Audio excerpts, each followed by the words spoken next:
حضرت عمر کا زمانہ ہے، آپ جانتے ہیں ہاتھ میں کوڑا رکھتے تھے، تو آپ جا رہے تھے، ایک شرابی تھا ہاتھ میں، اس نے بوتل شراب کی پکڑی تھی، گلی کا موڑ کاٹا اس نے تو آگے حضرت عمر نظر آئے۔ حضرت عمر تو موقع پہ سزا دیتے تھے، ہاتھ میں درہ پکڑا ہے تو اس نے دل ہی دل میں کہا مالک عمر کے قہر سے بچا لے، پکی توبہ کرتا ہوں آج کے بعد شراب نہیں پیوں گا، اور جلدی سے وہ شراب کی بوتل بکل میں بغل میں دبا لی۔ حضرت عمر بھی سر پہ پہنچ گئے اور جھڑک کے کہا کہ یہ تیرے پاس کیا ہے؟ تو ڈرتے ہوئے کہا حضرت سرکہ ہے۔ تو عمر سے کہا نکال، تو جب نکالا تو واقعی سرکہ ہو گیا تھا۔ جو رب شراب کو سرکے میں بدلنے پہ قادر ہے، وہ رب گناہوں کو نیکیوں میں بدلنے پہ بھی قادر ہے۔ تو اس کے در پہ کوئی آئے تو صحیح، جھولی پھیلائے تو صحیح، ہم تو مائل بکرم ہیں، کوئی سائل ہی نہیں، راہ دکھلائیں کسے، راہ روے منزل ہی نہیں۔ کوئی اس کی دہلیز پہ تو آئے، اس کی چوکھٹ پہ تو آئے، بلکہ اس کی رحمتیں تو بہانے ڈھونڈتی ہیں۔ بشر حافی ایک بہت بڑے شرابی تھے اور زندگی شراب کے نشے میں دھت گزرتی تھی۔ ایک دن گلی سے گزر رہے تھے، کاغذ کا ایک ٹکڑا دیکھا، اس پہ رب کا نام لکھا تھا۔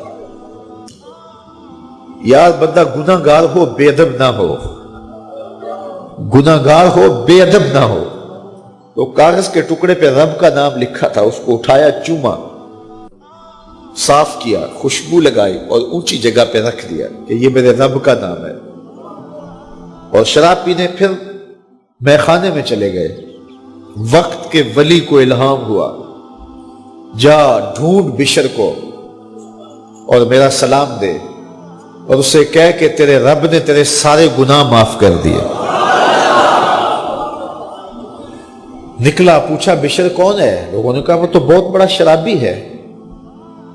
اللہ اکبر۔ گھر پوچھا، کہا وہ شراب خانے میں۔ شراب خانے میں پیچھے چلے گئے۔ وقت کا ولی اللہ شراب خانے کے دروازے پہ دستک دے رہا ہے۔ اندر سے آواز آئی، کون؟ نام بتایا، کہا میں بشر کو ملنا چاہتا ہوں۔ کہا وہ تو نشے میں دھت پڑا ہے۔ ساقی میخانہ نے کہا کہ وہ تو نشے میں دھت پڑا ہے، کہا اسے ملنے آیا ہوں۔ تو اس نے جا کے کہا کہ باہر تیرا کوئی مہمان ہے۔ تو بشر نشے میں ہی ڈولتا ہوا ننگے پاؤں دروازے پہ آیا۔ اللہ کا ولی کھڑا تھا، کہا کہ تیرے رب نے تجھے سلام بھیجا ہے، تو نے اس کے نام کی قدر کی تھی اور اس نے تیرے سارے گناہ معاف کر دیے۔ بشر حافی ننگے پاؤں تھے، اس وقت نشے میں تھے۔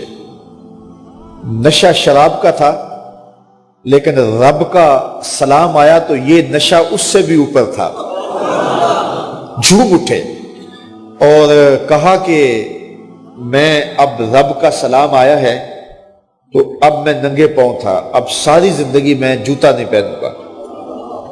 عربی میں حافی ننگے پاؤں والے کو کہتے ہیں، تو بشر حافی کو بشر حافی اس لیے کہتے ہیں کہ وہ ساری زندگی پھر برہنہ پا رہے، انہوں نے کبھی بھی جوتا نہیں پہنا تھا، زندگی بدل گئی، لیکن پاؤں میں جوتے نہیں پہنتے تھے کہ میرے رب کا سندیسہ جب میرے نام آیا تھا، میری جب تقدیر بدلی تھی، میرے رب نے جب مجھے محبت نامہ بھیجا تھا، مجھے سلام بھیجا تھا، پیغام بھیجا تھا، تو میرے پاؤں میں جوتا نہیں تھا۔ تو بشر حافی جوتا نہیں پہنتے تھے، تو رب نے کرم یہ کیا کہ بشر حافی نے گھر سے مسجد میں جانے کے لیے جو راستہ اختیار کرنا ہوتا تھا، اس راستے پر جانور گوبر نہیں کیا کرتے تھے، جانور لیت نہیں کیا کرتے تھے۔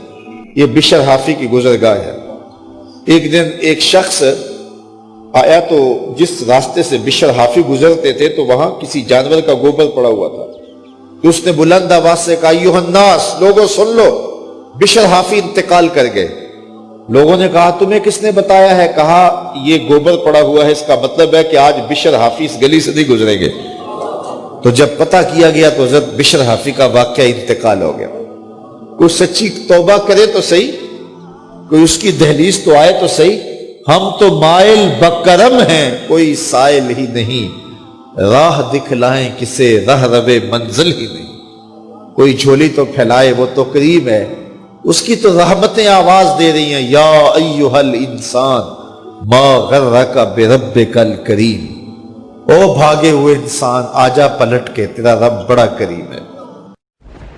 لا إله إلا الله محمد رسول الله لا إله إلا الله محمد رسول الله